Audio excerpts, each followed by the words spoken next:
Hello, makers! Long time no see. Tagal-tagal din tayong hindi magkasama at ngayon ay gusto nyo bang matutunan kung paano gawin ito? Ito po, oh. Yan. May nag-order po sa akin ito ng marami. Yan, yung aking kapatid.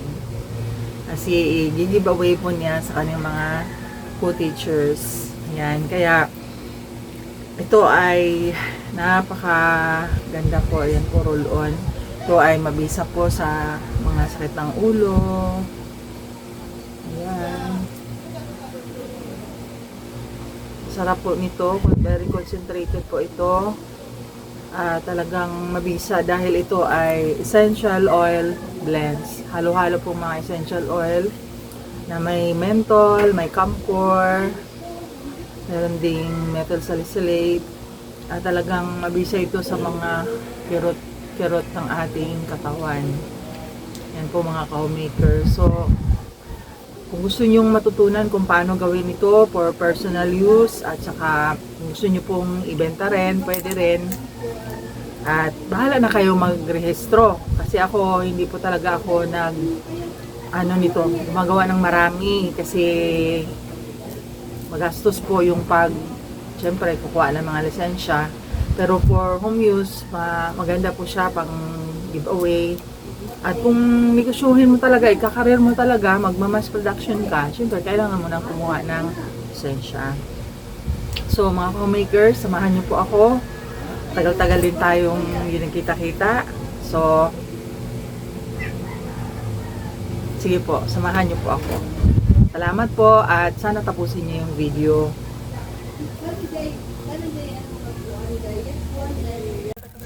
Okay, sige, magsimula na tayo sa ating gagawin. Bali, ang gagawin natin ay para sa sakit ng ulo, no? At 10 pirasong 10 ml ang ating gagawin. So, kailangan natin ng methyl salicylate na 60 ml. Yan, susukat natin dito sa ating timplahan na meron na tong panukat dito. So, maglalagay tayo ng methyl salicylate na 60 ml. Ang tawag nito sa iba ay oil of wintergreen.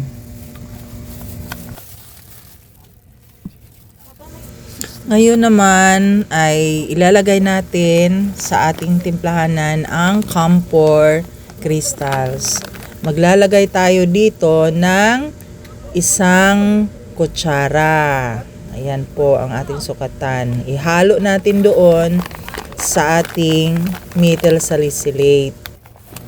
Ito po yung nagbibigay ng anghang sa ating roll-on at nakakatulong ito na mag-alis ng mga kirot at nakapagpagaling ng mga kati-kati.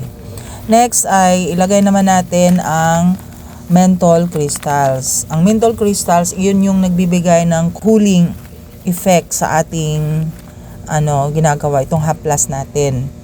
At syempre ito ay maganda rin sa mga kirot sa ating katawan at maganda rin siya sa mga kati-kati sa ating balat. So ito ngayon ay ating tunawin.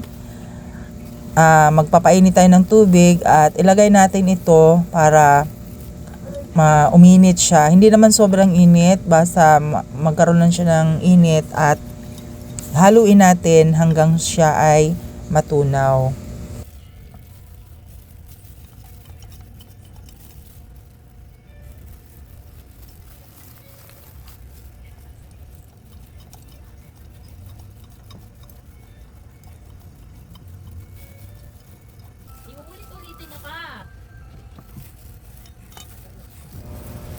Okay, tingnan na natin. Yan, medyo tunaw na. Pero hintayin natin na ito ay lumamig. Hindi naman sobrang lamig na lamig. Hintayin natin na bumaba yung temperature. Kasi ang mga essential oil na ihahalo natin dito ay very sensitive. So talagang ito yung mga plant-based at talagang subok na rin po talaga na mabisa siya sa mga kirot. So pwede kayong magdagdag ng ibasahin ninyo sa Google yung mga mga epekto Ngayon yan, nito. hindi kahapon. Someday makapagawa ko ng video sa bawat isang essential oil na ginagamit ko, kung ano ang dulot nito sa ating katawan.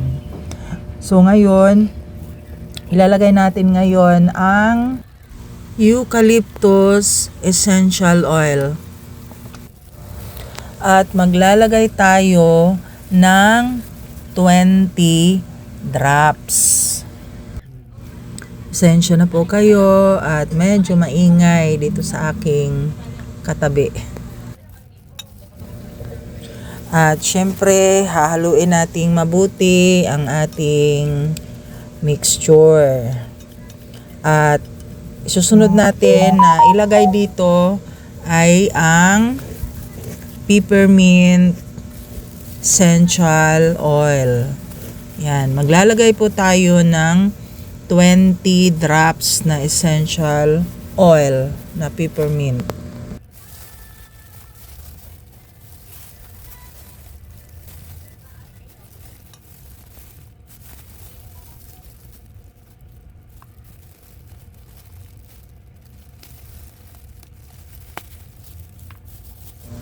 Sa mga magtatanong pala kung saan ko binili itong mga essential oil at itong menthol at saka camphor crystals, sa Shopee ko lang po binili ang lahat na yan.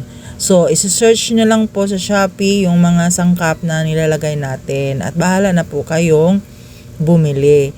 Pero sa essential oil po, kapag mura, hindi po yan puro, no?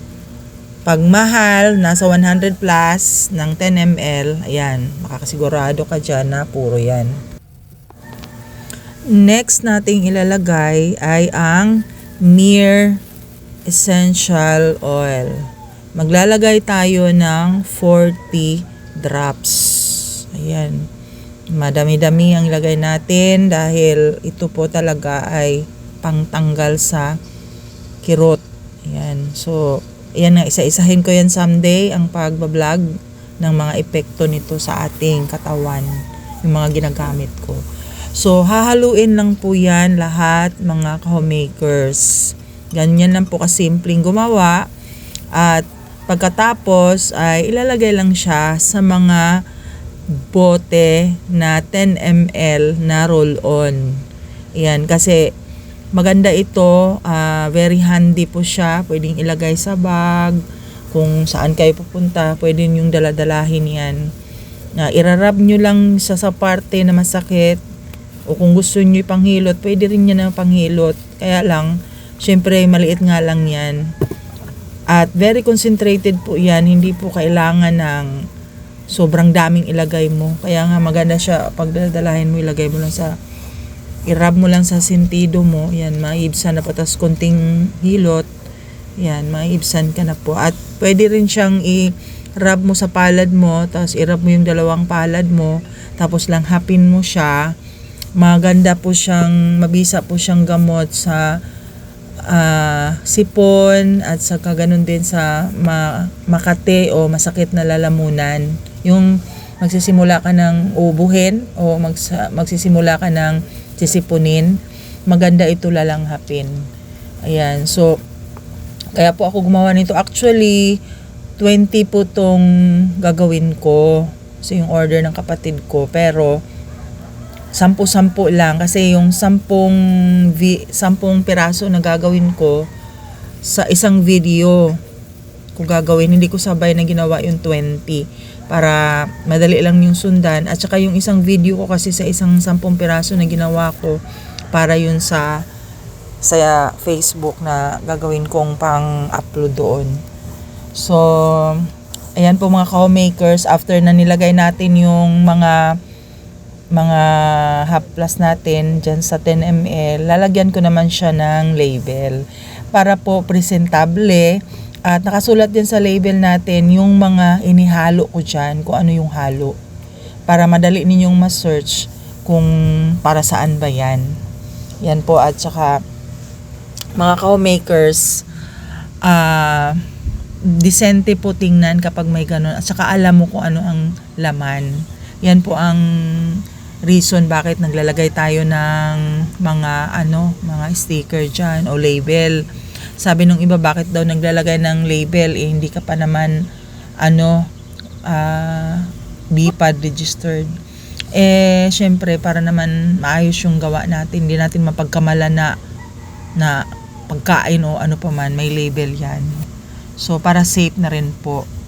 So, pagkatapos nating lalagyan yan ng mga label, syempre, lalagyan ko pa rin po yan ng mga cling wrap.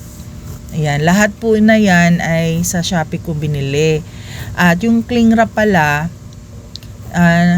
kasama na yan sa bote nung binili ko. May kasamang cling wrap na. Ayan po. So, maganda po, presentable tingnan. Kasi kung gusto mo siyang pang giveaway o kung gusto mo siyang ibenta, at least naman, presentable yung iyong produkto. Yan. So, maganda lalagyan ng cling wrap para safety siya talaga na hindi matapon o baka lumuwag yung takip tapos matatapon. So, safety po siya. At saka, yun nga palang label niyan, ako lang po ang gumawa niyan. Ginawa ko lang dito sa computer namin and then piniprint ko dun sa printer namin. Pero kung di kayo marunong, meron din gumagawa ng ganyan. So pwede rin kayong magpagawa kung gusto nyo. Merong mga gumagawa ng mga label na yan. Search nyo lang po, kahit sa Shopee meron din po yan. Kaya maraming salamat mga ka-homemakers. Sana naman po patuloy nyong suportahan ang ating channel kahit na hindi ako lagi nakakapag-upload dahil marami pa po akong ibang mga ginagawa sa bahay. Nananahi kasi ako at nagpaparenta ng costume. At panoorin nyo rin po yung mga iba kong video. Marami din po kayo matutunan doon. And hopefully, this coming January 2026 ay makapag-concentrate na rin ako sa ating mga tutorial sa video. Kaya mga ka-homemakers, niling ko po sana ang inyong suporta sa ating channel, yung like ninyo, tsaka yung comments ninyo, nakakapagbigay po sa akin ng encouragement yan. Kaya sana naman inyong suportahan ang aking maliit na YouTube channel at gawin din po ang aking, kung meron kayong mga itatanong, pwede din po ninyo akong i-PM sa aking messenger. Ayan, so anuhin lang po ninyo, tingnan lang po ninyo yung aking channel at makikita nyo rin po yung mga mga whereabouts kong iba. So, maraming salamat. Malaking bagay po yung inyong suporta sa akin mga ka-homemakers. Monetize na po tayo pero hindi po tayo nakakasahod monthly. Gawa ng mahina po ang ating channel kasi hindi nga po ako nakakapag-upload. Pero sa tulong po ninyo, sa inyong pag-share, sa inyong pagla-like, sa inyong pagko-comments ay unti-unti rin po makakilala ang ating channel. Kaya salamat po. God bless you po mga ka-homemakers. Bye!